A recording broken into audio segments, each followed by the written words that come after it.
Good morning, everyone. Welcome back.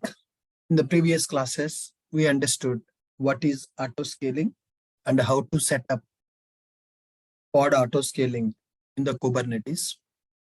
And we have seen what is EFK, how to do log monitoring in the Kubernetes by using EFK, and what is ingress controller, and what is the purpose of ingress controller, and how to set up ingress controller. We discussed in the last class. All right, let me quickly summarize what we have learned in Kubernetes so far. In Kubernetes, first we understood what is orchestration. What is orchestration? Can anyone tell me what is orchestration? Unmute your mic and respond. What is orchestration?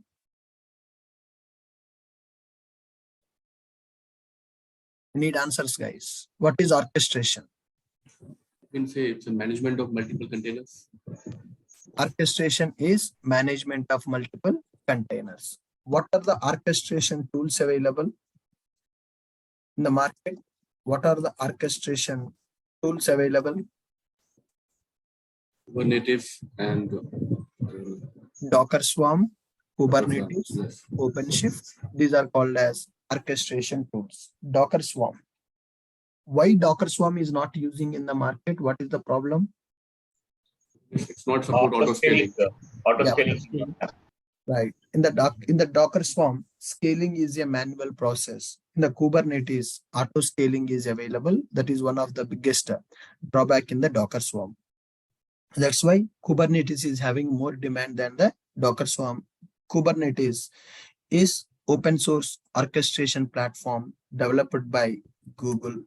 So what is Kubernetes? Can anyone tell me what is Kubernetes? Can anyone tell me what is Kubernetes?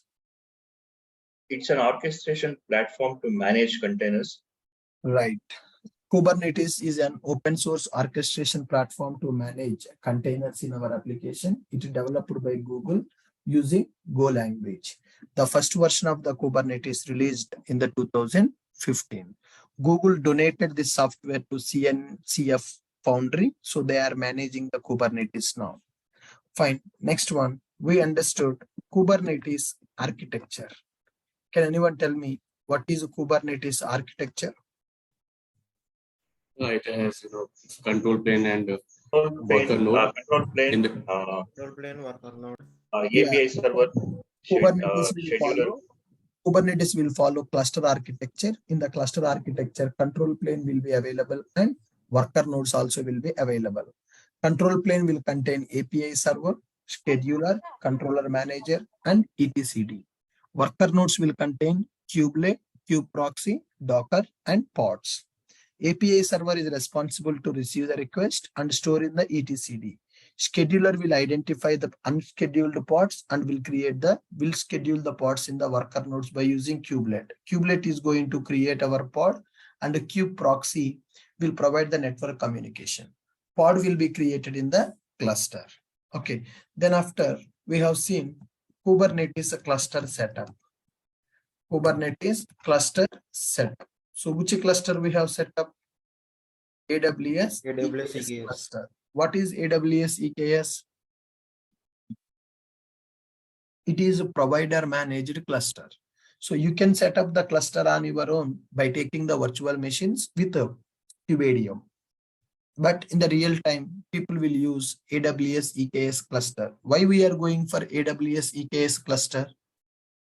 What is the benefit of going with AWS EKS? Availability. High availability will be available. Control plane will never go down. So highly scalable, highly available, highly reliable cluster will be available. That will be maintained by AWS. So that's why people will run the Kubernetes applications on the AWS cluster. It is fully managed by AWS Cloud. AWS EKS is free of cost, or AWS EKS is a commercial? Come on, guys. Commercial. AWS EKS is commercial cluster. Okay. Then after we have seen what is kubectl. What is kubectl? command line interface to interact On with the its CLI Kubernetes software cluster. to interact with the control command plane. line interface, sir. Yes. So here, when we are having Kubernetes cluster, in order to deploy our applications in the cluster, we need to execute some commands. For that, we are going to use kubectl. Some people will call it as a kubectl. Some people will call it as kubectl. Kubectl is a CLI software which is used to communicate with our Kubernetes cluster for deploying the applications, for checking the logs, for scaling, all the process, whatever you want to do with the Kubernetes cluster, that we are going to do by using kubectl. Then after, we discussed about pods. What is pod in the Kubernetes? It's a building block Smallest in deployment unit. Pod is a smallest building block that we can run in the Kubernetes cluster. So in the Docker, we are going to create the containers to run the application, but in the Kubernetes, we will create the pods to run our application. Pod is called as running process in the Kubernetes. Every pod will have unique IP. Every pod will have unique IP. So is it recommended to access our application by using pod IP, or it is not recommended to access the application by using pod IP? Not recommended. It is not recommended to access our application by using Ephemeral. pod IP because pods are ephemeral. Pods are very short-lived objects. Pods will be scaled up, pods will be scaled down. So that's why we should not access the pods by using pod IP. So now, when the pods are created to run our application, inside the pods, containers will be available. Now, to access the pods, we are going to use services in the Kubernetes. What is a service in the Kubernetes? What is Kubernetes service? To access the pods externally, we use this service. Right. Kubernetes service. Kubernetes service is used to expose the pods, right? When the pods are created, those pods will be available in the cluster. Every pod will have a pod IP, but the pods are ephemeral. It is not recommended to access the pods by using pod IP. So because pods may crash, pods will recreate, pods will be deleted, pods will be created. So we cannot predict the pod IPs. That's why we should not access the pods by using pod IP. But our application will be running in the container. Container will be running in the pod. That pods will be created by kubelet. What is a kubelet? What is a kubelet? Who will create our pod in the node? Kubelet. What is kubelet? Kubernetes is an agent. Node agent. Agent. Worker node. Node agent. Node agent. It's Right. a Once node the agent. pod is created by the kubelet in the worker node, to expose the pods, we are going to use Kubernetes service concept. Now, how many types of services we have in the Kubernetes? Three. Three types. Three Three types. types of services available. Cluster IP is available. Node Load port. Is Load available. Load balancer. Load balancer is available. What is the meaning of a cluster IP? Within the cluster, we Access can within access the the cluster. pods. Within the cluster only, within the cluster, to access the pods, for all the pods, one IP address will be generated. If the pods are deleted, or if the pods count is increased, or if the pods count is decreased, cluster IP is not going to change. Cluster IP is a static IP that will be provided for our pods. Okay, then, so even by using cluster IP, can we access the pods outside the cluster, or we cannot access the pods outside the cluster? No, we cannot. No. With the help Cluster of IP ingress, we is can. used only within the cluster. Cluster IP is accessible only within the cluster. If you want to access the pods outside the cluster, then we will go for node port Node service. port or Right. load balancer. Load balancer. So what is the difference between node port and load balancer? Node port balancer will will create its own. each Node pod. port means own. particular Load node. balancer distributes the traffic to. Right. Node port means so you can access the pods based on the particular node IP. Always the request will go to only that particular node. If you want to access the pods with a load distribution, then we need to go for load Load balancer. balancer. Okay. What is a headless service in the Kubernetes? The cluster IP, none. Yes. We're giving cluster IP. No none. IP address. I don't want to generate any IP address for the service, and we will make it as a headless service. For Generally, databases, for we the use that. databases, we will use this headless service. Headless service. So when the IP address is not available, how to access that service? By using service name, right? So database is deployed as a stateful set. For that, we are using cluster IP as none. When we use a cluster IP as none, that will become headless service. How my application will access the database when there is no IP address? Service Config map will and be available. secrets. By using service map, we are going to access the database service. That is called headless service. What is node port range in the Kubernetes? 30,000 to 32,000. 32,767. What is node port range in Kubernetes? It is 30,000 to 32,767. 30,000 to 32,767 is the range of the node port. If I don't give the node port number for the node port service, then what Kubernetes will do? It will take It's random. a random number between the range. Whenever we are writing a service, if you don't assign the node port number, then Kubernetes will go take the random port number from 30,000 to 32,767. That is node port range in the Kubernetes. Then after we discussed what is namespace in the Kubernetes. What is namespace in the Kubernetes? Logical grouping of the objects like Right. pods. Whatever the objects that we are creating in the Kubernetes cluster, we can group them. So application related objects I want to keep as one unit, as one group. Database related objects I want to group as one unit. For that, we are going for namespaces. Namespaces are used to group the Kubernetes components logically. Suppose if I create a pod without using any namespace, then what will happen? It will into default. It will take to the Right. default If namespace. you don't specify any namespace, then by default, Kubernetes will consider default namespace.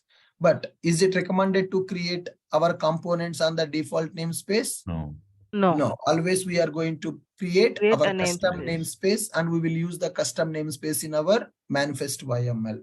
All right, fine. After that, we have seen that creating the pods manually recommended or not recommended? Not recommended. Not Not recommended. Not recommended. Why? Why it is Self-healing not capacity will be not recommended? there. Why it is not recommended? Because if the pod will be deleted, then Self-healing application will be capacity. down on that time. Self-healing, if you create the pod manually, Kubernetes will not manage the pod lifecycle. Okay, so it is not recommended to create the pods manually. If you create the pods manually, if the pod is crashed or if the pod is deleted, Kubernetes will not recreate the new pod. So that's why we are going for Kubernetes. Application controller. Right? What are the resources available? What are the resources available to create pods in Kubernetes? Replication controller and What are the resources available to Replication create pods in Replication the controller, replica replica set. set, Yes, daemon set, we can say deployment set. stateful set and replication deployment. controller is available. Replica set is Application available. replica set, Replication controller, replica set is available. Deployment, Deployment available. Stateful set is available. stateful set, daemon And set. daemon set. Daemon is- set. Stateful set is available and Daemon. daemon set is available. So can you tell me what is replication controller? It's a component used to create. Yeah, It is a used to place the component. replicas. yeah, it is a component which is used to create the pod replicas. The advantage is always it will maintain given number of pods count. If I give 3, always it will maintain 3. Out of these 3, if any one pod got deleted, that pod will be recreated by replication controller. What is replica set then? Replica set is Both a have the advanced new version of generation, replica next controller, generation. which will Selector, be difference is selector. Replication controller support the set equality based based selector and the replica set controller. support the Right. set based selector. Replication controller will support equality based selector. Replica set Replica supports is set based set-based. selector. That means multiple labels we can configure for the replica set. Then what is the deployment? Deployment is also creates the pods which will autos we can with which we random can order. auto scale Deployment is the most recommended approach to deploy our applications on the cluster. Deployment is used to deploy stateless applications on the cluster, rollout, rollback supported by deployment, and another advantage is auto-scaling concept is available in the deployment. Okay. Zero runtime deployment. Yes, with zero downtime, we can deploy our applications by using deployment. Then what is a stateful set? With the help of the stateful set, we can persistence the data. Right. By Data using, can be stored. by using stateful set, we can create stateful pods, stateful containers we can create. Stateful set will maintain the sticky identity for the pod. Pod 0, pod 1, pod 2 will be created. Whenever you delete the pod, in the deployment, pods will be deleted in the random order. In the stateful set, pods will be deleted in the reverse order. So when you are deploying databases, we will go for stateful set. When we are deploying applications, then we will go for deployment. Right. Then what is the daemon set in the Kubernetes? Daemon set is also used to create the pods. For logging, by this, we can install monitoring a pod, metrics. each pod in each node. If you want to If you want to create a copy of the pod in the each worker node, then we can go for daemon set. Some of the use cases for the daemon set is FluentD. monitoring tools. FluentD. So FluentD is responsible to monitor, to collect the logs from all the nodes, right? That's why that should be created on the each worker node. For that, we will go for daemon set. Daemon set is used to create the copy of the pod on the each worker node. All right. Then after discussing this, we discussed about blue-green deployment model.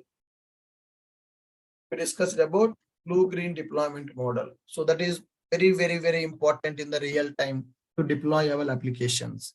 What is the blue-green deployment model? Without disturbing the present application, deploying Less the new risky. application. Zero downtime. Yes, Easy rollback. without disturbing the existing traffic, we can deploy latest code in the production. Once the latest code is tested, then we can simply divert the traffic from one environment to another environment. With zero downtime. For blue-green deployment. Blue is Seamless user experience. blue means blue means old code, green means latest New code. code. Blue environment and green environment will be available. Existing application which is running in the live, that is called as blue environment. Without disturbing the existing traffic, we will deploy our latest code as a green pods. Without disturbing the existing traffic, we'll deploy the latest code in the green environment. We will have a time to test our green environment application. Once the testing is completed, then simply we will divert the traffic from blue environment to green environment. How to divert the traffic from blue environment to green environment? In service, we can. In the service, we are going to change the pod selectors. Pod selector. What are the labels and selectors in the Kubernetes? Which will map the pod. Mapping of the labels data. and selectors in Kubernetes. For label is nothing but a identity for the pod. Selector is used to identify the pod by using pod label. When I create the pod, for that pod, I will give one identity. When I want to expose the pod by using service, that label will be configured as a selector in the service. So without labels and selectors, can we work with Kubernetes? No. No. So pod manifest will be separate. Deployment manifest will be separate. Service manifest will be separate. When my application is deployed in the Kubernetes cluster, if I want to expose that deployment as a service, then I need to identify the pod by using pod label. Pod label will be configured as a selector in the service in Kubernetes service. Okay. Labels and selectors are very important when we are working with Kubernetes deployments. Then after we discussed what is EFK. We discussed about a Helm. What is the Helm, guys? Helm is a package manager. To install Helm the is a package manager which is used to deploy applications on the Kubernetes cluster. Helm is a package manager. In the Linux, if you want to install the software, we are using yum package manager or apt package manager, depends on the Linux flavor. If it is Amazon Linux or Red Hat Linux, we will go for yum package manager. If it is a Ubuntu Linux, then we will go for apt Apt package manager. right? So similarly, I want to deploy some softwares on my Kubernetes cluster. For that, we are going for Helm charts. Helm is a package manager which is used to deploy applications or which is used to deploy softwares in the Kubernetes cluster. Guys, here in the Helm chart, I have explained how to install predefined softwares like Grafana, Prometheus, metric server by using Helm chart. In the real time, in some projects, our applications also will be deployed by using Helm chart. I will show one example on how to deploy our application by creating Helm chart, how to create our own Helm chart, and how to deploy our application by using Helm chart. I will explain one example on that. So Helm chart, some projects will use a Helm chart to install predefined softwares like Grafana, Prometheus, metric server, and all. In some projects, people will use Helm chart to deploy custom application also. I mean, our whatever the application is available, that application also we are going to deploy by using Helm chart. Okay. So Ashok, when we use that, when we are gonna deploy the application in Helm chart, like Helm chart, like Prometheus and Grafana is gonna help us just like Kibana? No. Purpose, I will come to that. Okay. So Helm chart is a package manager which is used to deploy our applications, right? So before this, we understood Config map what is config map and secret. and secrets Secrets. Config map and to secret. store What is environment the specific purpose of information. config map and secrets? Non-confidential data to be stored in application config map properties. and confidential data to be stored in secret. And I don't environment want to specific hardcode. property. I don't want to hard code any data related to environment properties like database properties or Kafka properties or SMTP properties. I don't want to hard code any kind of data in my application. I want to develop my Docker images as portable. My Docker image should be able to deploy in any environment without changing the properties. That's where config map and secrets comes into picture. By using config map and secrets, we can pass environment properties dynamically when our pods are getting created. Then after, we have seen Spring Boot application deployment with MySQL database. Spring Boot application deployment with MySQL DB using config map and secret. We have deployed MySQL database as a stateful set by using config map and secret, and we deployed Spring Boot application. That Spring Boot application connected with the MySQL database. After that is done, we discussed about Helm chart. Helm charts are used. Helm is a package manager which is used to install softwares in the Kubernetes cluster, and we can use a Helm chart to deploy our applications also. Whatever the application that we have, we are deploying our application by writing YML.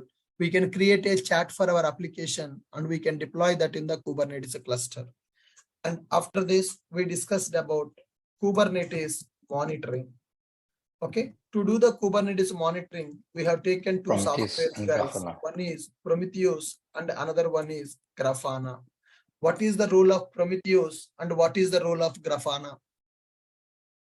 Just a monitoring and alerting tool. Yeah, Prometheus is collecting the data from the cluster and Prometheus will give the data to the Grafana. What is Grafana? Grafana will provide the data Analyzing in and terms of monitoring graphs. tool. Right. Visualization. Visual tool. Grafana is going to provide the visualization for our cluster. We can monitor the worker nodes performance. We can monitor our application performance. We can monitor nodes performance. All the information related to Kubernetes cluster can be monitored by using Grafana. This Prometheus and Grafana softwares we have installed by using Helm chart. So predefined Helm charts available for this Prometheus and Grafana. We have installed them by using this. We have monitored our Kubernetes cluster by installing Prometheus and Grafana. Okay. Then after, we have seen logs aggregation. Log aggregation using EFK. EFK. Yeah. So what is log aggregation? Collecting logs from Collecting different all pods the- into a single all the server. logs related to nodes and Right. projecting in the So visual. our application will run in multiple pods. Multiple pods will be running in multiple nodes. For one application only, we can create multiple pods. Those are called replicas. The pods will be running on multiple worker nodes. So when the application is running on running in multiple pods on multiple worker nodes, it is very difficult for the developers to monitor logs of the application. First of all, what is logging? What is logging in the application and what is log monitoring in the application? We discussed logging and log monitoring. What is logging, guys? Logging lights, application execution details. Storing application execution details is called as logging. What is log monitoring? What is log monitoring? Taking the logs of the application Collecting. execution flow. Taking the logs to understand the execution flow is called as log monitoring. Then what is log aggregation using EFK? What is log aggregation using EFK? Collecting all the logs at one place and providing with the user interface. So EFK is the combination of 3 open source products. What are those 3 open source products in the EFK? Elasticsearch, Fluentd, and Kibana. What is Elasticsearch? What is Fluentd? And what is Kibana? Guys, come on. What is Elasticsearch? What is Fluentd? And what is Kibana? Fluentd is log. Sir, Elasticsearch will collect the data from the clusters, and Fluentd will store the data, and Kibana will visualize the tools. No. Fluentd will. First, we will take the Fluentd data will- in Fluentd from the nodes. Yeah. And then Elasticsearch, then Kibana. Elasticsearch just used to store the data which is taken by the Fluentd, and after that you can with the help of Kibana is GUI, we can visualization show the tool Kibana. to show the data. Right. Sir, Fluentd is that. Fluentd, listen to me. EFK is the combination of 3 open source products. E stands for Elasticsearch, F stands for Fluentd, K stands for Kibana. Fluentd is a pod which will deploy on the each node as a daemon set. Fluentd will collect the logs from all the nodes, will give it to the Elasticsearch. Elasticsearch will store all the logs in the Elasticsearch database. Elasticsearch is a stateful set. Then Kibana is a web application. Kibana will be deployed by using deployment concept. Kibana will provide the user interface to get the logs from the Elasticsearch. Fluentd will collect the logs from the nodes and will give it to Elasticsearch. Kibana will collect the logs from the Elasticsearch and will present in the UI. EFK, Elasticsearch, Fluentd, Kibana. These are used for log aggregation in our Kubernetes cluster. You got it? Understand, guys, what is log aggregation using EFK? Yes, sir. EFK stands for Elasticsearch, Fluentd, and Kibana. Elasticsearch is used to store the logs. Fluentd is used to collect the logs from the nodes. Kibana is used to visualize the logs. That's it. Now, as a DevOps engineer, we will set up this EFK and will give the Kibana URL to the developers. Developers will monitor the application logs. If any problem is there in the application, developer will understand the execution flow. Developers will fix the problem. Got it. Now, after EFK, what we have discussed? After EFK, what we have discussed, guys? Auto scaling. Right. We discussed about Kubernetes HPA. What is Kubernetes HPA? Horizontal That pod is auto scaling. horizontal pod auto scaling. Yeah. Horizontal pod auto scaling. What is the meaning of horizontal pod auto scaling? Increasing and decreasing of pod based on the load. So whenever we deploy our application on the cluster, if more number of requests are coming, the load will increase on our machine.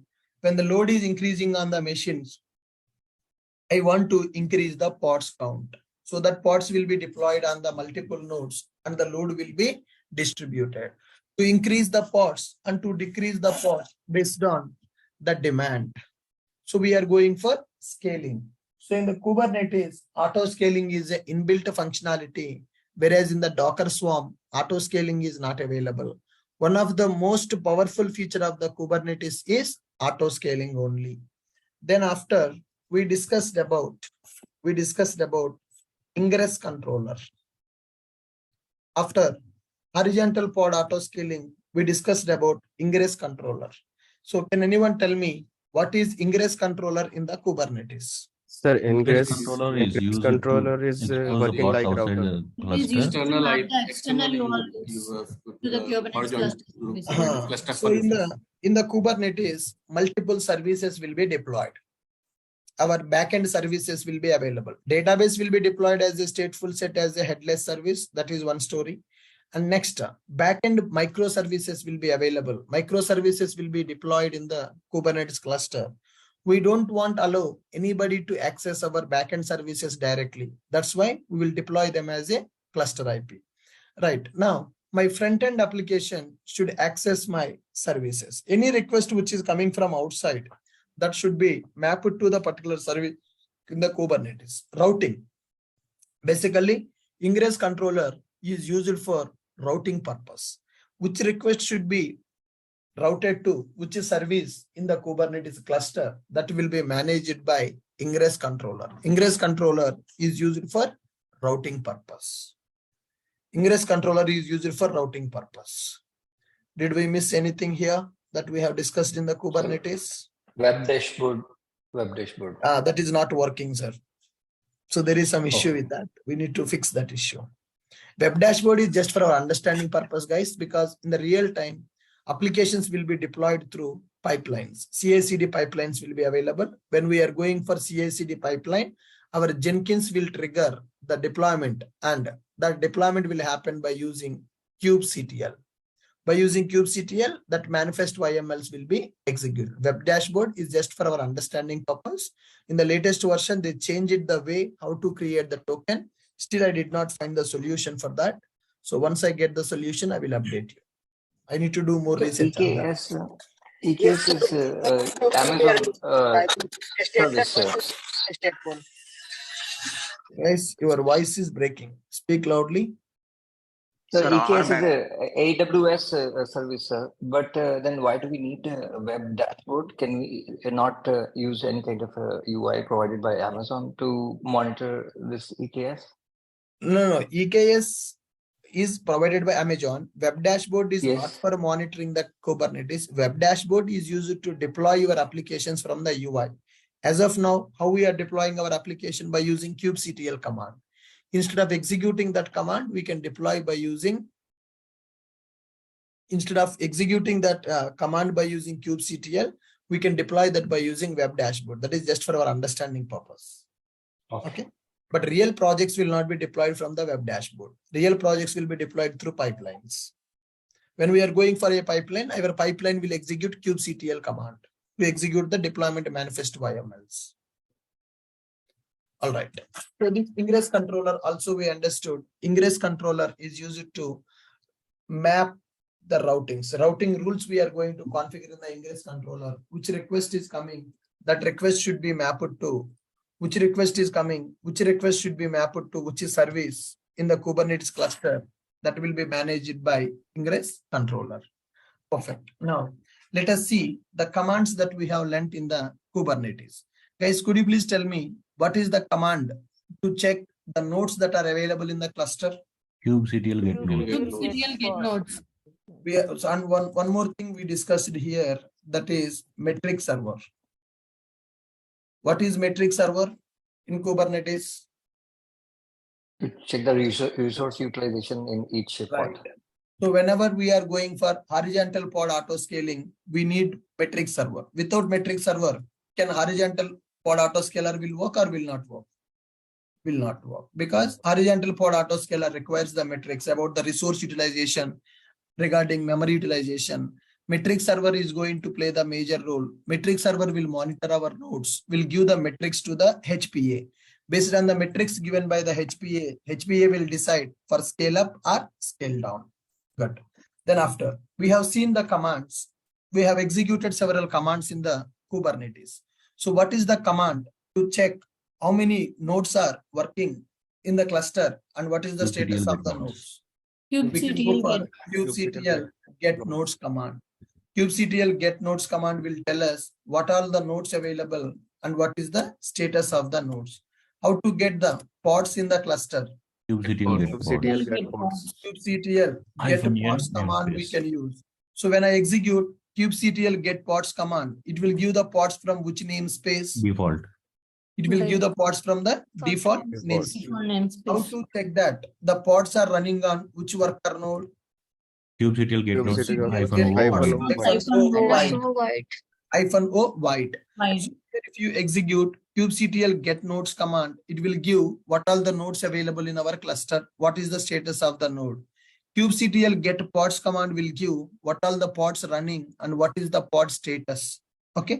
kubectl get pods -o white. It is used to display the pods running in which worker node. Okay. Now, can we describe the pod? kubectl describe pod name. Describe pod. Pod And we name. can go for pod name. What is the meaning of describing the pod? Checking Detailed all the information about the pod. All that information about the pod. How to check the pod logs? kubectl log kubectl Logs. Pod name. Right. Why we need to check the logs of the pod? For checking any issues. Issue If errors the or pod is, Troubleshooting. if the pod is not started, if the pod is crashed, if the pod is damaged, we need to troubleshoot that pod. In order to troubleshoot that pod, we are going for kubectl logs pod name. So then pod logs will be displayed. Can we enter into the pod bash? Yes. How to enter into the pod kubectl bash? exec pod control -it. kubectl exe Container. -it pod name /bin/bash. bash. So why we need to go for /bin/bash? Why we need to execute this exec command? What is the purpose of this exec command? Why logs command is already available, which is used to check the pod logs. Then why we need to go for exec? If you want to install anything To enter the pod. We can go inside the pod. Go inside. We want to get into the pod to see what files are created, whether database is created or not, database tables are created or not, data inserted properly or not. If you want to see that, then we can go for exec command. That is, we are interacting with the pod. We are entering into the pod machine. Pod nothing but a container. Container nothing but Linux machine. Sir, exec and attach command. What is the difference between? Attach command. I did Yes. not see attach command. actually Ashok Get enter into the pod. trying to enter into the pod using kubectl exec-it with the same command, it's giving some error for me. We'll check that, sir. We'll check Yes. that. So now I have deployed my database by using the stateful set or by using deployment. Pod is created. So what will be there inside the pod? Container will be available. What is a container, guys? What is a container? Container is the Linux machine. Container is one virtual Linux machine. Got it? So I am deploying pods, right? I'm creating the pod. Inside the pod, container will be available. Container means it is one Linux machine. So if I want to get into the container machine, then we can go for this exec-it. How to get the pods which are belongs to particular namespace? kubectl get pods -n namespace name. kubectl get pods -n namespace. So if I don't give any namespace, by default, my pods will be created under default namespace. If pods are created in the particular namespace, in order to get that, we will go for -n namespace. Okay? Now, where the cluster pods will be created in the Kubernetes?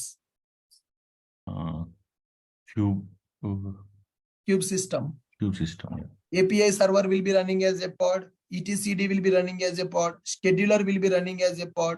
Kubelet will be running as a pod. Kube proxy will be running as a pod. These all are predefined pods that are coming up with the cluster. Some Kubernetes cluster is running, right? The pods will be available. API server is a pod. In which namespace our API server will run? System. Kube system namespace will be used by API server. Okay, guys. Now, so how to delete all the resources available in the default namespace? kubectl delete kubectl delete all -1 all double hyphen all. all. So when I execute kubectl delete all double hyphen all, what will happen?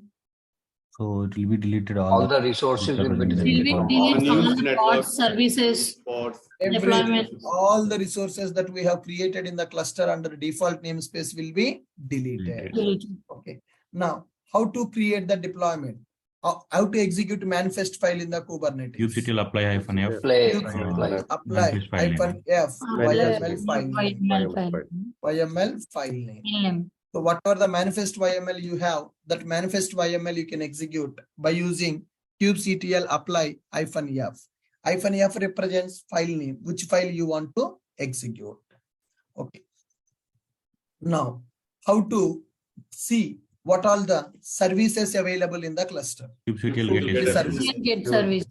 Yes, we can go for a command call kubectl get SVC. or SVC you can service. write, or you can write service also. Anything is fine. Right. If you write kubectl get SVC, then all the services which are available, what are the services that we have created in the cluster will be displayed. Suppose if you want to see the services belongs to particular namespace, kubectl get svc -n get namespace. SVC Get service -n, Namespace. then the services belongs to that particular namespace we are going to get. How to delete a service? kubectl delete kubectl delete service. Delete service, then Service name. Service name. So, whatever the service I have created, I want to delete that service. For that, we will go for kubectl delete service name. Service name. Then we edit the service once it got created. For example, by mistake, I have created a service as a cluster IP. Can I change it to node port without re-executing the file? in the YAML. I don't want to change the YAML. Can I change that service directly? edit option is there.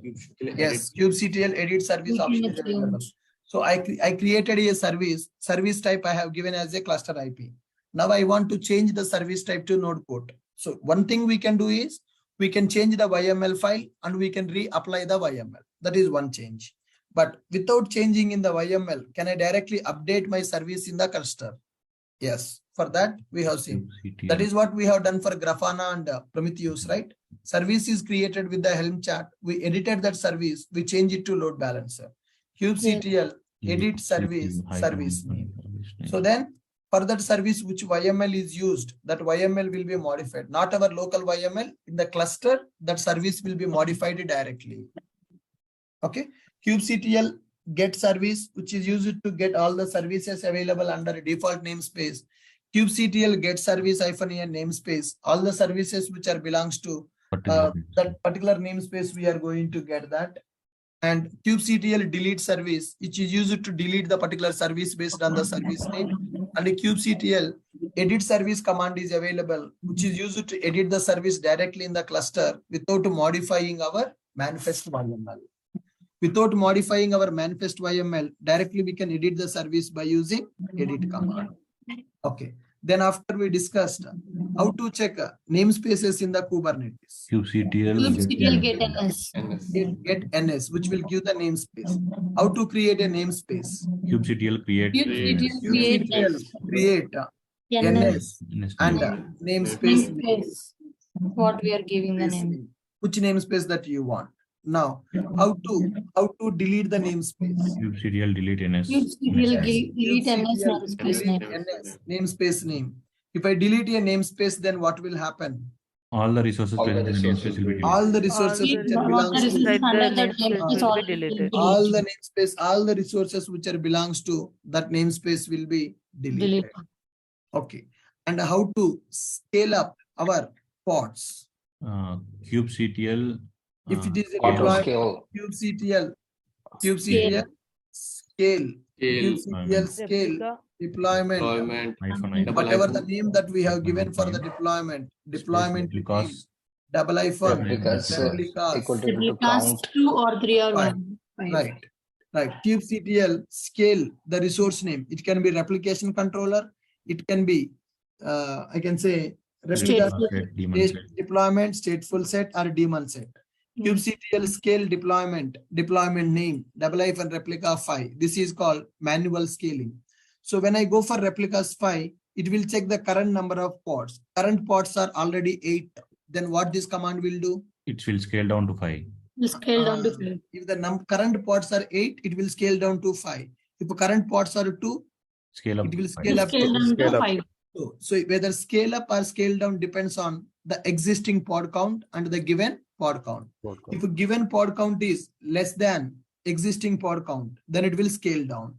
If a given pod count is greater than the existing pod count, then it will scale up our pods. Got it? kubectl scale deployment name replica 5. It is used to do that.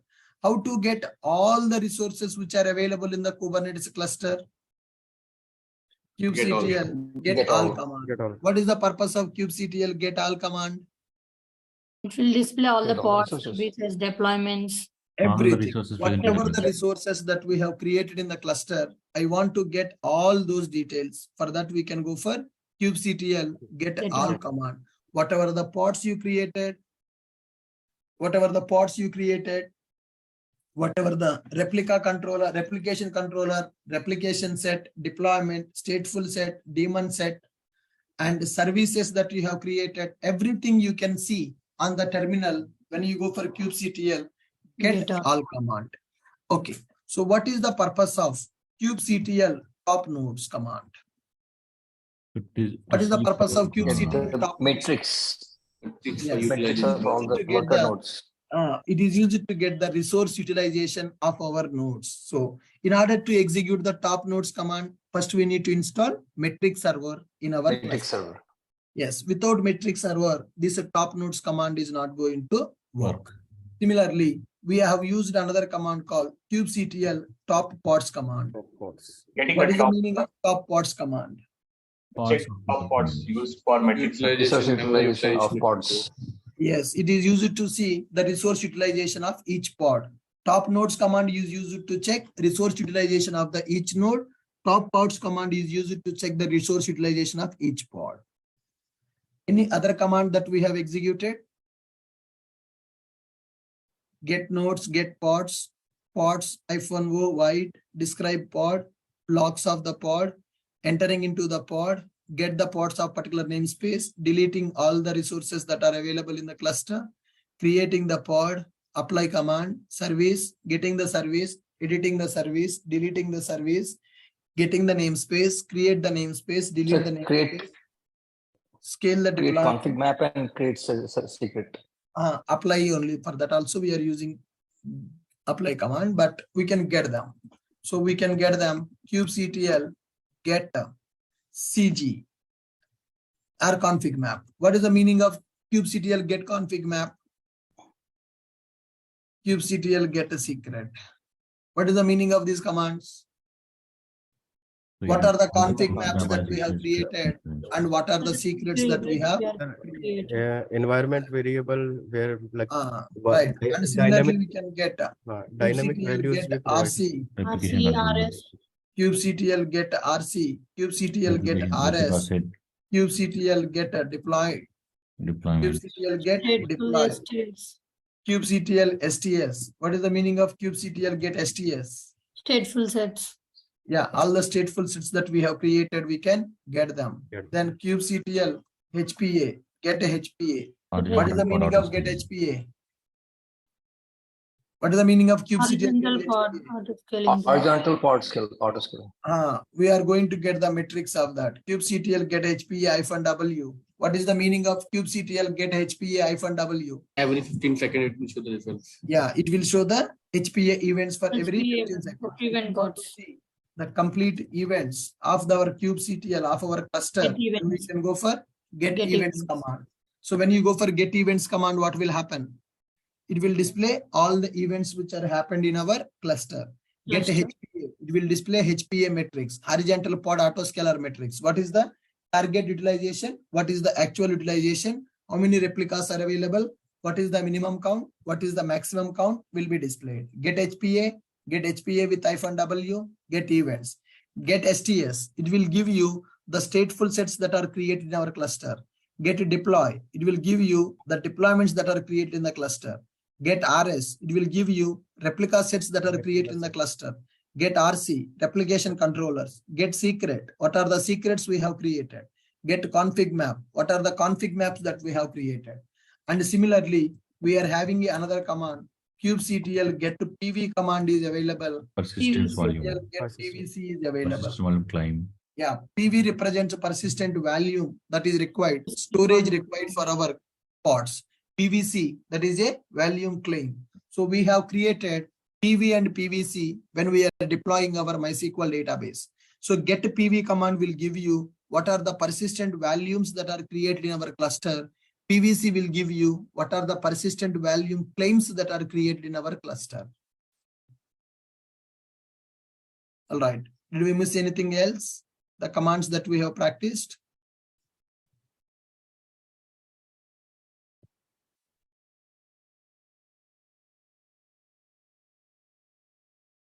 Did we miss anything else, guys? Whatever we have learned in the summary. That's it, I think so. Yeah. So summary, Kubernetes summary. So in the last 10 days, I think our batch started on March 15th, right? For Dockers and Kubernetes. Yes, sir. Yeah, exactly 1 month. Mm.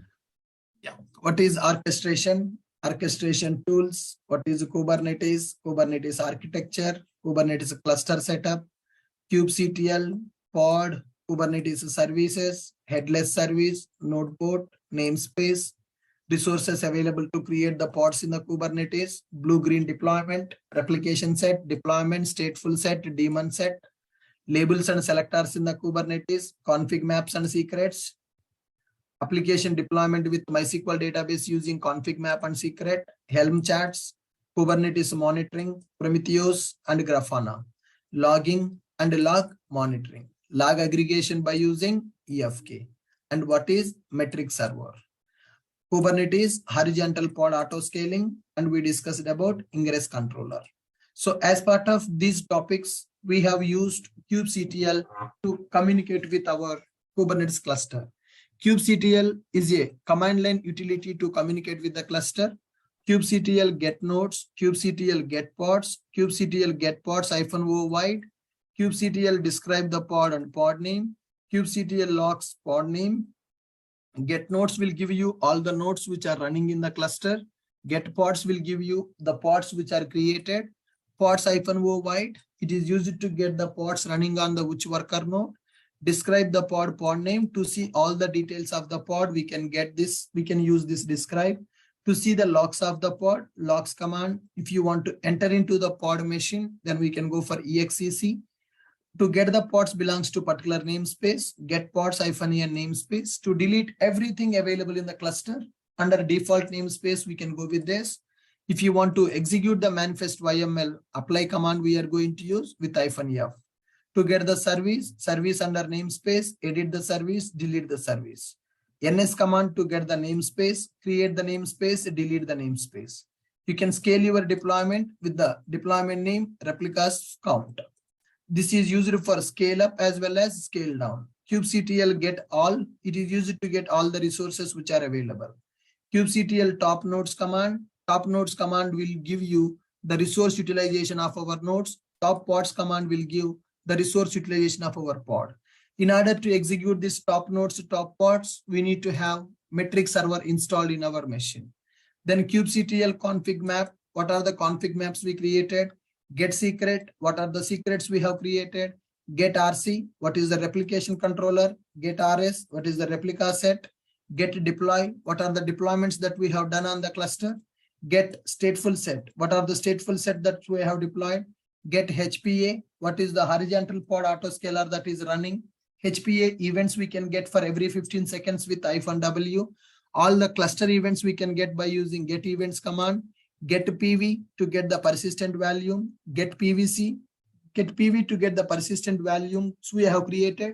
Persistent volume is used for storage purpose. Get PVC volume claim. Whatever the storage is created by using PVC to access that storage, we are going for PVC claims. PV claims will be available. Perfect. Now. Hello. Yes, sir. Yeah, hi, sir. There is one question. That means what is the best or standard practice to keep a specific number of pods or worker nodes or number of worker nodes? Yeah, we'll come or to it's that. Yes. That is going to change from project to project, and based on the traffic that is coming to the application, it will be decided. I will explain that. Okay, sir. Okay, thank you, sir. Okay. And we have seen that just a basic introduction for what is RBAC. Okay. So whenever we are trying to set up that EFK stack, right? So for EFK stack, we have created user account and user service account created, role is created, role binding is happened. That is RBAC. What is RBAC full form? Role-based access control. Role-based access control. So role-based access control is used to decide who can access which component in the Kubernetes. That will be decided by using role. For example, you are a DevOps engineer. You are a fresher in your team. For you, they will not give the complete Kubernetes cluster access. For you, they will give only pod access to view. That's it. You cannot create the pod. You cannot delete the pod in the cluster. So like that, they will manage permissions in the Kubernetes cluster for our team members by using RBAC. RBAC is used for role-based access control in the Kubernetes cluster. Currently, whatever the cluster that we are accessing, do I have access for everything in the cluster? Come on, guys. Do I have access for everything in the cluster or not? Are we able to create? No. We are able to create the pods? Yes, we have access. Are we able to create the pods in the cluster?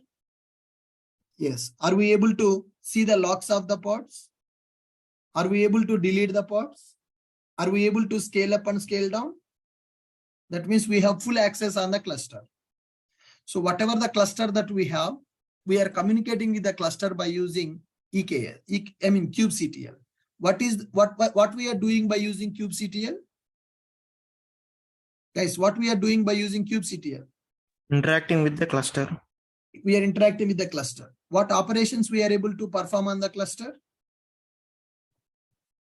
What operations we are performing on the cluster? Creation, deletion, Deploying. access it outside or within the cluster. Right. We are able to create the deployments. We are able to delete the deployments. We are able to create the pods. We are able to delete the pods. We are able to check the pod logs.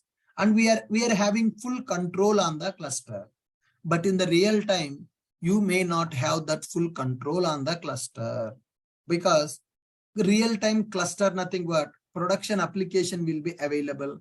Suppose in our DevOps team, there is a person with 1 year experience. If I give full access for the cluster, by mistake, that person deleted one deployment, then whole application will be affected. So once he deleted, we can't get it back, right? So application will be down, the downtime will be available, customer business will be affected. That's why for all the team members, cluster full access will not be available. So to manage the access permissions for the team members in the cluster, RBAC will come into picture. What is the meaning of RBAC? RBAC nothing but role-based access control. Which team member should perform which action in the cluster will be decided by RBAC in the Kubernetes. Suppose if you are a new joinee in the team, they will give you only read access in the cluster. That means you can only see what are the pods running, what are the deployments running, what are the services are running. But you cannot create anything, you cannot delete anything, you cannot modify anything. They will give you only read access for your account in the cluster by using RBAC. For example, in our team, our senior DevOps engineer is available. He is working on the same project from the last 3 years. For that person, full access will be available. He is our DevOps team lead. That person will manage everything in the cluster. For new joinees, for freshers, for less experienced people, full access control will not be available on the cluster. So if you connect it to your cluster in the company, you cannot create the pods directly. You cannot delete the pods directly. You cannot create the deployments directly. For that, permission is required. How to decide the permissions in the cluster? That's where RBAC comes into picture. That is used for role-based access control in the Kubernetes cluster. Are you clear? What is the purpose of RBAC? Are you guys Yes. clear with what is the purpose of RBAC? Can you Yes, tell me sir. what is the purpose of RBAC? Sir, for assigning specific role to a particular person. Particular person. So which person has to perform which operation in the cluster will be decided by RBAC. That's where in the cluster, one account will be created for you. One account will be created for you in the cluster. For that account, role binding will happen. So cluster admin, nothing but all the permissions will be available for the cluster admin role. He can perform everything in the cluster. Okay. So role-based access will be available. That is called RBAC in the Kubernetes cluster. Which team member should perform which operation in the cluster will be decided by RBAC. Permissions, basically. Right. And when you go for interview, they will ask all these questions. All these questions are very, very important. All these topics are important, whatever I have mentioned here. And in the interview, they are going to ask, could you please write in the nowadays virtual interviews are happening. In the virtual interview, they are going to ask, could you please explain? Could you please share your screen? And could you please write Kubernetes deployment manifest YML? So we need to remember what is the structure of the YML. What is the structure of the YML, guys? What are the 4 sections will be available in the API YML? version, API version, metadata. kind metadata specification. Yes, API version, kind, specification, and metadata will be available. API version, V1 or V2, something like that, versions will be available. Kind, what is the meaning of the kind that we are going to write? Kind will represent what type of resource that you want to create. Do you want to create the pod? Do you want to create the deployment? Service. Do you want to create a service? Or do you want to create a stateful set? Do you want to create a daemon set?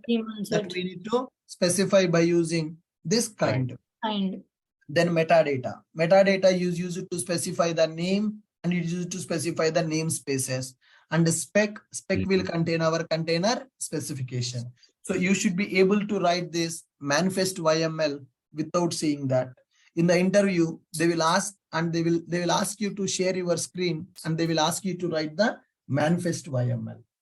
They will ask you to share the screen and they will ask you to write the manifest YML. So you need to practice writing the manifest YMLs in the at least the basic structure of the YML. You should be able to write it. The structure of the YML you should be able to write it. And here that is for interview purpose, guys. But in the real time, all the YML files, documents, the structure will be maintained in the project. Proper documentation will be followed in the project. Suppose if you are new, if you are not able to write the Kubernetes manifest YMLs, nowadays people are using ChatGPT extensively. So can we take the help of the ChatGPT? Can we see that ChatGPT will give our manifest YMLs? Can we get the manifest YML from the ChatGPT? Yes, sir, we can get Can we get the ChatGPT from this? Right. Now, Kubernetes deployment manifest YML. Kubernetes deployment manifest YML. Now see here, ChatGPT is providing that YML file. See how beauty it is. API version, kind, metadata, specification, replica count, selectors, template, count. This is the Docker image that is using. Container port it is using as 88. So like this, so you can get the syntax of this manifest YML file.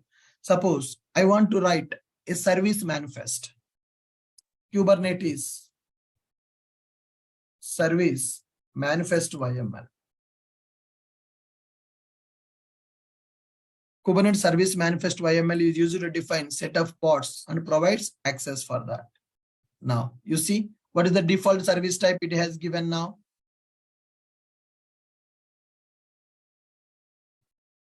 Come on, guys. API version coming as V1. Kind is coming as service, metadata, service name, specification selector, app is my app, ports. So here target port, container port is 8080 and it is mapping to the port 80. Type is a cluster IP. So here they are giving the explanation also how they are writing the service manifest. In this example, the manifest file creates a cluster IP service named my service that selects pods labeled with app, my app. The service exposes port 80, which is mapped to port 8080 of the ports. The service is of type cluster IP, which means that it is only accessible within the cluster. The other types of services include node port, which exposes the services on a port on the each node, and a load balancer, which creates a load balancer in the cloud environment to distribute the traffic to the service. In addition to these basic checks, there are many more options available for configuring service, session, affinity, health checks, and external IP addresses for our services. So like this, we can get the manifest YMLs from the ChatGPT. So whenever we are working on the project, the documentation will be available properly. But for the interview purpose, you should be able to write the manifest file on your own. In the interview, they will ask this question. Open your notepad or VS Code IDE, share your screen, and can you write the manifest YML for the Kubernetes deployment?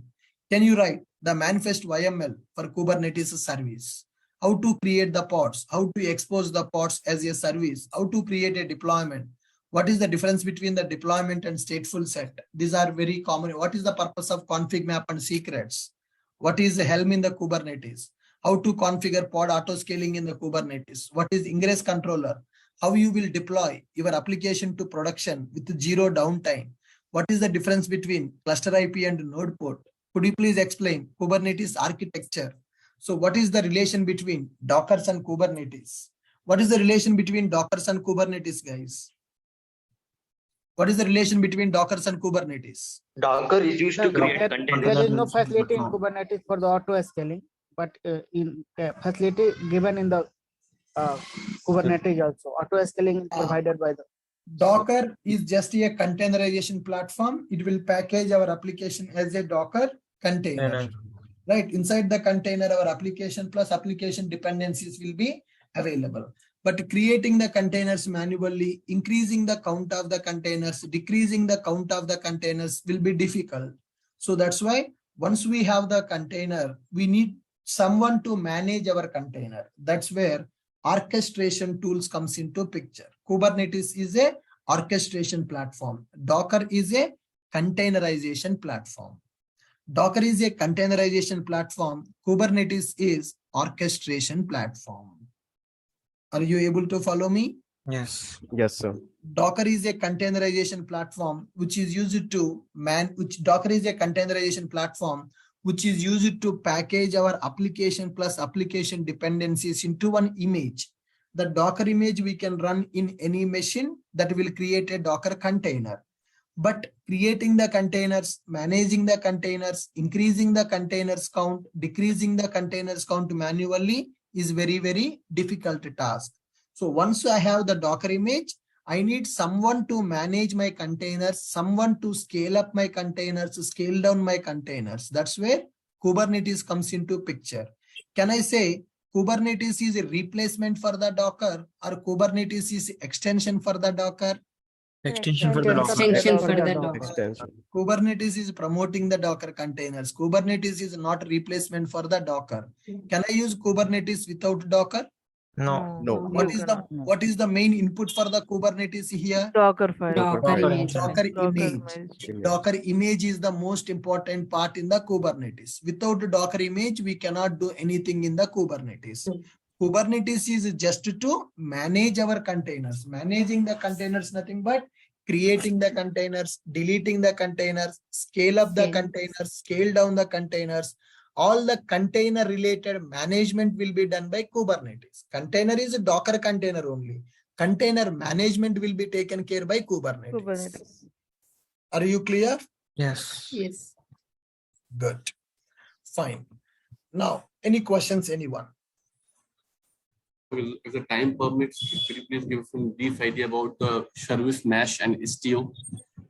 I will check that, sir. I have no idea on those topics. I need to check. Okay, thanks. Sir, in Kubernetes, can you reduce the sizes of the pods or like a Docker image? Pod sizes we can't reduce, sir. Pods we are creating, right? We can't reduce the size of the pod. Okay, we are giving the image. Once the image is given for the Kubernetes, Kubernetes will take that image and will pull that image. Kubernetes is going to pull that image on the particular node. Hello. Then Kubernetes is going to create the pod. Inside the pod, our container will be available. Oh. Okay. Okay. Ashok, do you have anything else apart from kubectl here to for the interaction? No, from the CLI only kubectl. Okay.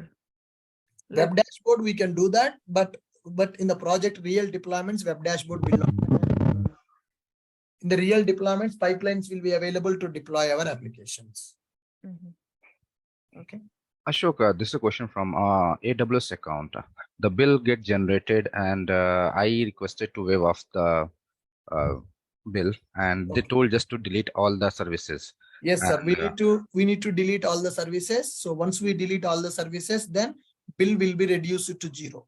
Correct. So delete all the services means delete your cluster, delete the client, whatever you have created. Everything should be deleted. Then they will make your bill amount as 0. Right. Actually, I deleted all the things except this elastic IP address. That So also we need to delete. Yeah. So when I'm trying to delete that one, it is saying it is associated with someone else, but I'm not trying to find out like where it is associated. And because of it will be associated with the NAT gateway. You need to go to VPC. In the VPC, you need to delete that NAT gateway. Okay, and it's some sequence over there, like just to delete one by one, or we can delete anything. I mean, whatever I want. No, one after other we have to delete. First, you need to go to VPC. In the VPC, you need to delete the NAT gateway. Once NAT gateway deleted, then you can delete elastic IP. Okay, because we have to start out as soon as possible because right. So we can delete the cluster now because with this we have completed our discussion related to Kubernetes, and again from Monday we are going to start with Jenkins. For the Jenkins, first initial for 1 week of the Jenkins, this cluster is not required. Again, we need the cluster when I am going to explain the pipeline integration with Jenkins, Docker and Kubernetes.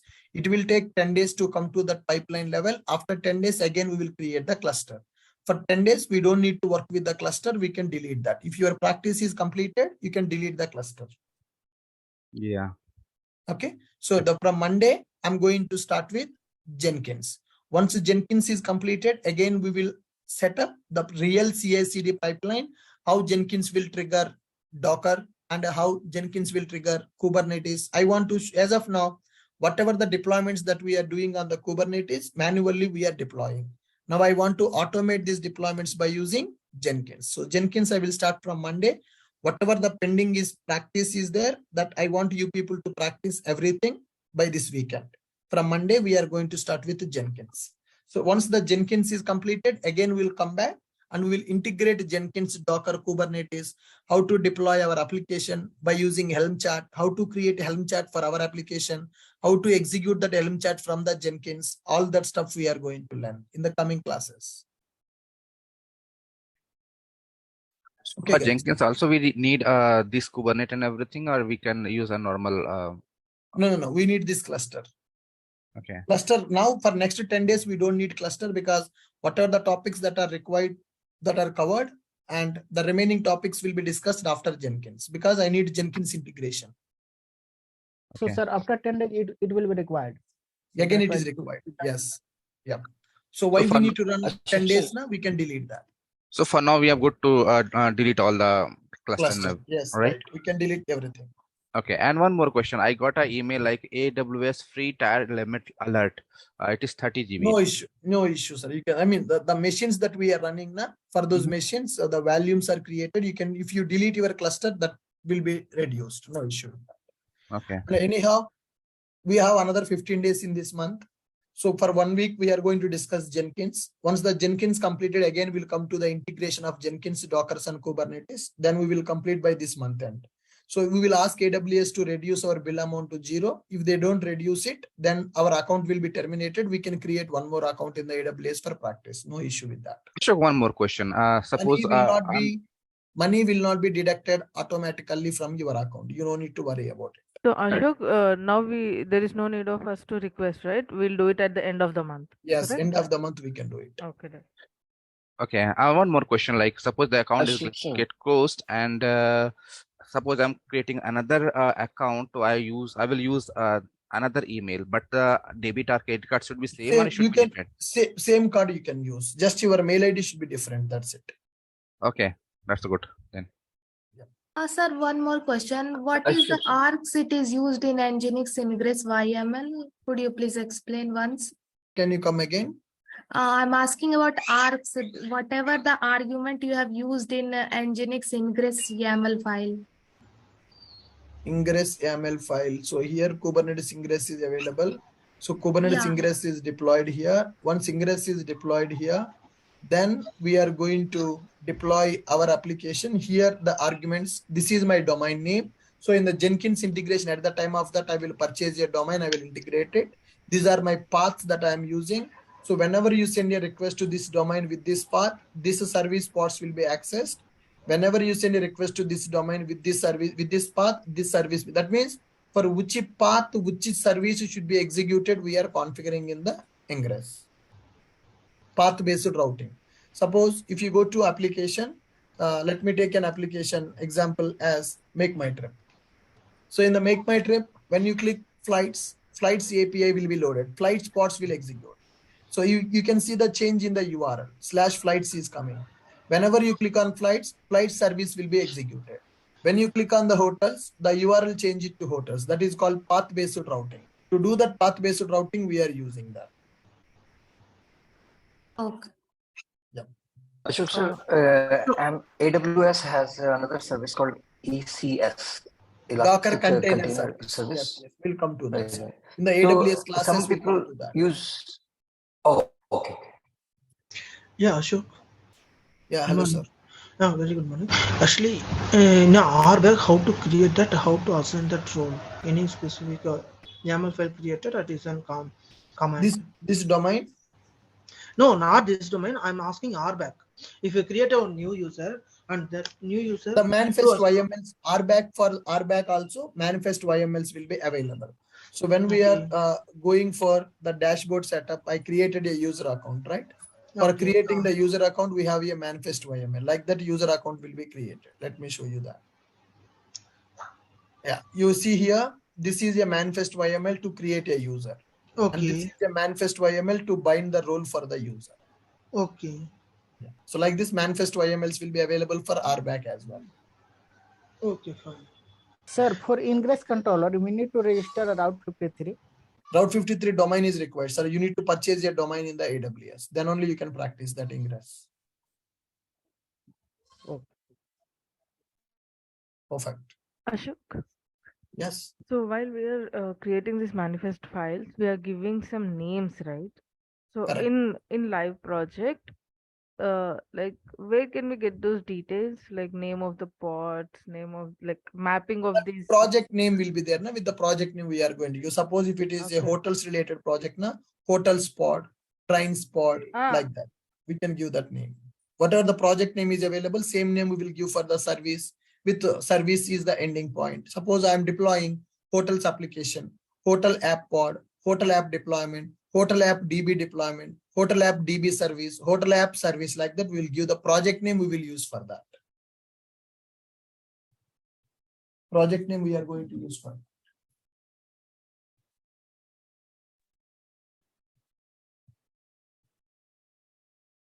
Yep. Clear, guys? All of you. So what is your plan for this weekend? I want you to complete all the practice related to Kubernetes topics that we have learnt in the class. Tomorrow no class, right? Sorry? Tomorrow is the class or not? Tomorrow no class, sir. Tomorrow Sunday. I'm giving rest for you people. Thank you very much. Thank you so much, Ashok. Hello, sir. Thank you, sir. Hello, sir. Yeah, hi. Sir, actually, in the month of March, the bill got generated. 1,000 rupees bill got generated, sir. You no need to pay now. So in this month end, we will raise your request. They will clear all the 2 months bill amount. Now, what I should do, sir? I should delete the cluster. Now you delete the cluster. Now it is not required for us, na?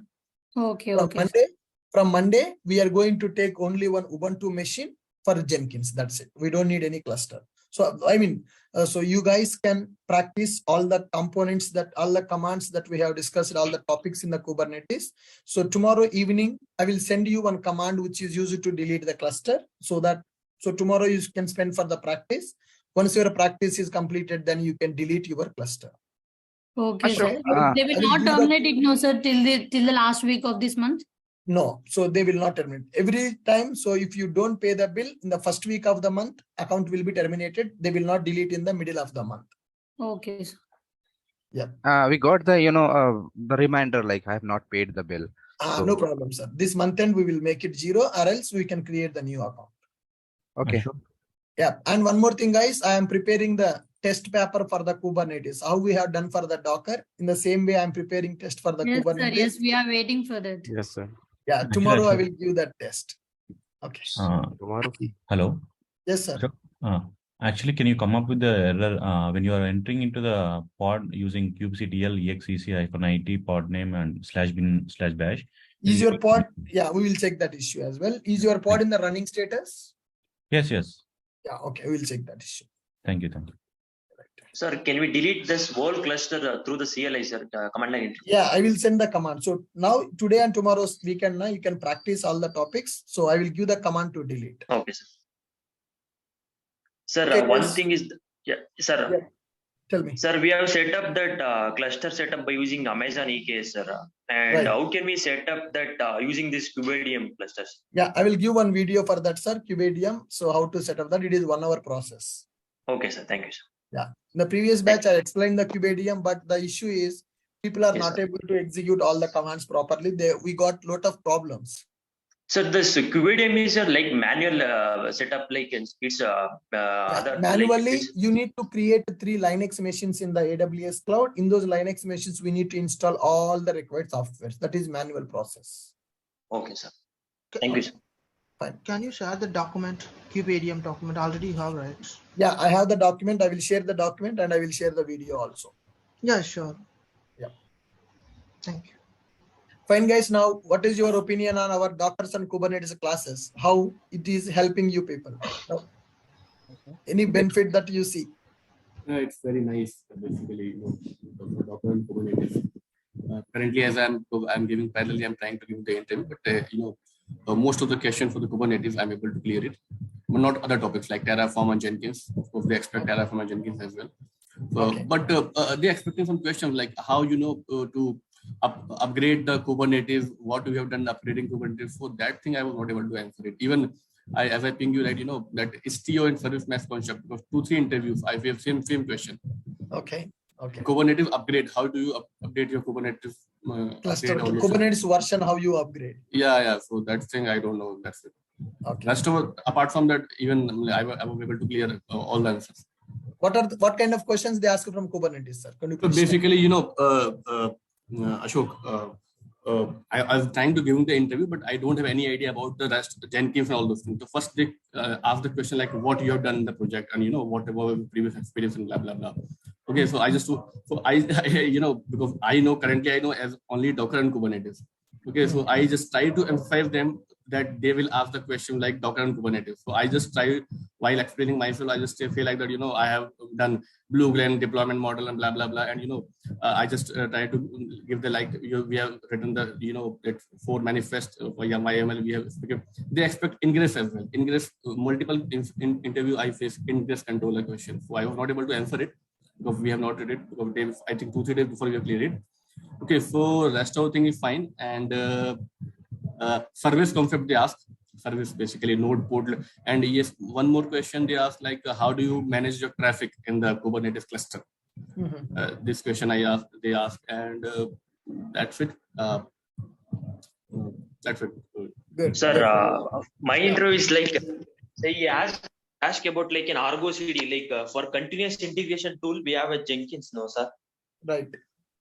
Yeah, just like that, the interviewer asked him about like for continuous deployment. So which tool are you going to use? Like it's a Argo CD deployment, like for continuous deployment. We are going to set up an Argo CD as the interviewer asked like that. Sir, in some projects, right? So for the continuous integration, for continuous deployment, they will use Jenkins. But in some projects, for continuous integration, they will use Jenkins. For deployment, they will use other tools, paid tools like udeploy or something like that. In my project, udeploy is available. That is a paid software. Okay, Jenkins is free software. Okay, sir. Thank you. It's free and open source now, Jenkins, sir. Yeah, Jenkins is free. Anyone Actually, else, guys? Can you yeah, please they share ask one question like, what Huh. are the deployments you're using in the project? They ask some questions like, what are the Deployment. deployments? So deployment strategy, I'm aware, deployment object, I know, but they're saying like, suppose you have deployed your application with the help of blue-green deployment, right? So what else you have done it? So I was not able to answer this question as well.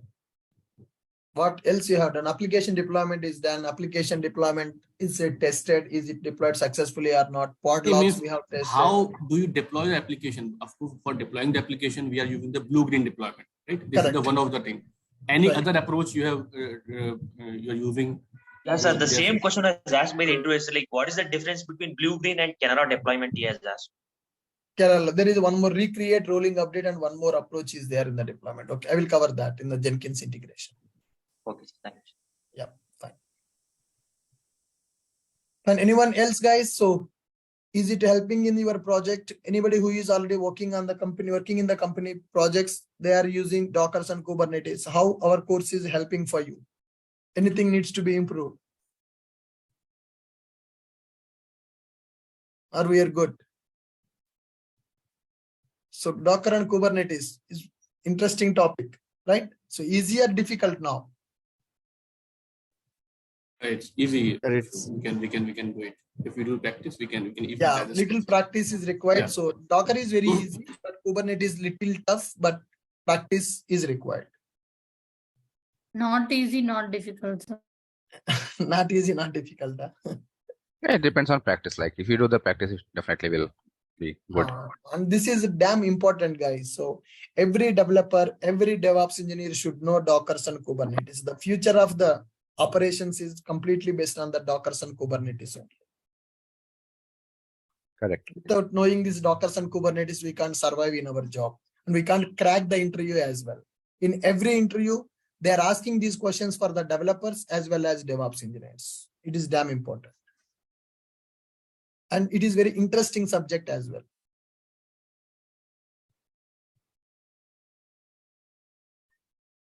All good? Sir, next month we are going to start like the Terraform, Ansible, and AWS. Correct, sir. So this another 15 days of time is there. Na? In these 15 days, we'll complete our Jenkins and our CI/CD jobs and everything. From the next month, we will start with AWS. Once the AWS services are completed, then Ansible and Terraform will come into picture. Okay, sir. Thank you. Thank you. Thank you, guys. So with this, I'm stopping for today. Happy weekend. Please practice everything that we discussed in the Docker and Kubernetes. From next Monday, we will be busy with the Jenkins. We'll see you on Monday. Bye-bye. Hello, sir. There is one question. Can we check that means Docker deployment in ECR? Actually, we are using the same thing in our project.